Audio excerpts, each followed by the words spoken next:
bagaimana hukumnya membaca Sadaqallahul Azim setelah membaca Al-Quran? Jazakumullahu khairan. Wallahu ta'ala alam wal ilmu indallah. Para ulama rahimahumullahu ta'ala berbeda pendapat dalam masalah ini. Tetapi kita katakan fa inna asdaqal hadithi kalamullah wa khairul hadyi hadyu Muhammadin sallallahu alaihi wasallam. Sebenar-benar perkataan itu adalah firman Allah dan sebaik-baik petunjuk itu adalah petunjuk Nabi sallallahu alaihi wasallam. Sekarang apakah Nabi sallallahu alaihi wasallam bila Nabi alaihi salatu wasallam usai membaca Al-Qur'an, apakah Nabi sallallahu alaihi wasallam membaca Shadaqallahul Azim ataukah tidak? Atau para sahabatnya?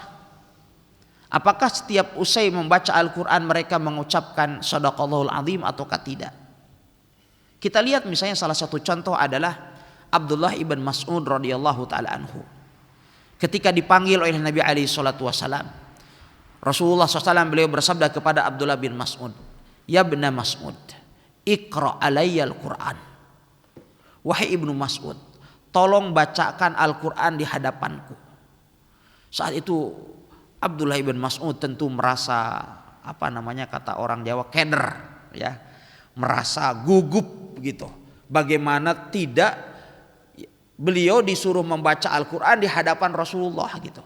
Akhirnya kemudian Ibnu Mas'ud mengatakan, "Aqra'u 'alaika wa 'alaika unzil." Wahai Rasulullah, apakah aku akan membacanya di hadapanmu sedangkan Al-Quran itu dibacakan kepadamu? Sedangkan Al-Quran itu diturunkan kepadamu? Akhirnya kemudian Rasulullah SAW beliau bersabda, "Inni uhibbu an asma'aha min ghairi." Sesungguhnya aku ingin mendengarkan bacaan Al-Quran dari selainku. Akhirnya kemudian Abdullah ibn Mas'ud radhiyallahu ta'ala anhu beliau membaca surat An-Nisa. Terus Rasulullah SAW mendengarkan bacaan Abdullah ibn Mas'ud yang begitu indah.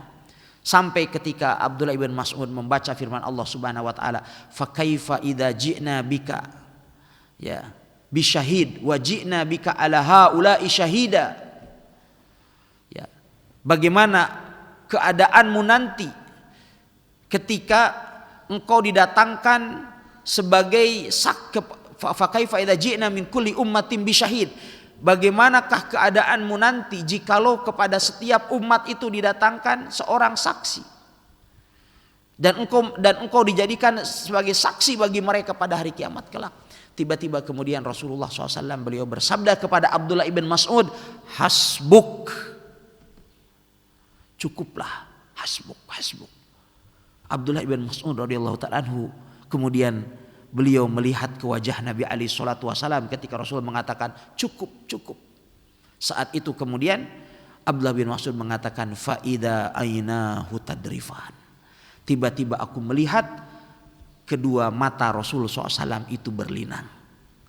Di situ kita lihat Nabi SAW tidak mengatakan kepada Abdullah bin Mas'ud, "Qul shadaqallahul azim." Oleh sebab itu, wallahu ta'ala alam, yang saya baca dari buku-buku para ulama salaf terdahulu yang menyebutkan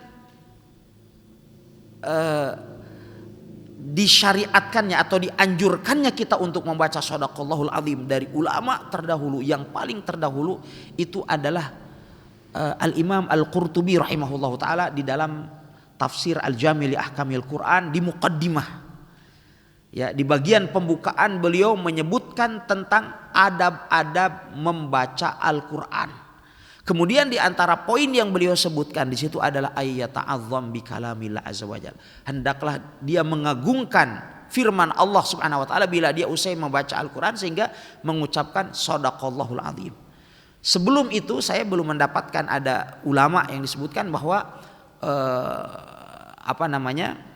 disyariatkan bagi kita untuk mengucapkan shadaqallahul azim. Dan tentu Imam Al-Qurtubi rahimahullahu taala salah seorang ulama besar dari mazhab Imam Malik rahimahullahu taala, seorang ulama tafsir yang memiliki karya yang sangat agung yang dikenal dengan tafsir At-Tabari, dengan dikenal tafsir Al-Qurtubi. Nama tafsir beliau adalah Al-Jami' li Ahkamil Quran. Tetapi walau demikian tentu kita katakan adalah fa inna asdaqal haditsi kalamullah wa khairal hadyi hadyu Muhammadin sallallahu alaihi wasallam. Sebaik-baik petunjuk adalah petunjuk Nabi. Ketika Nabi alaihi salatu wasallam mengerjakan sesuatu, menjadi contoh bagi kita untuk mengerjakan sesuatu itu. Dan ketika Nabi SAW meninggalkan sesuatu, maka menjadi contoh juga bagi kita sekalian untuk meninggalkan sesuatu tersebut. Ya, wallahu taala alam.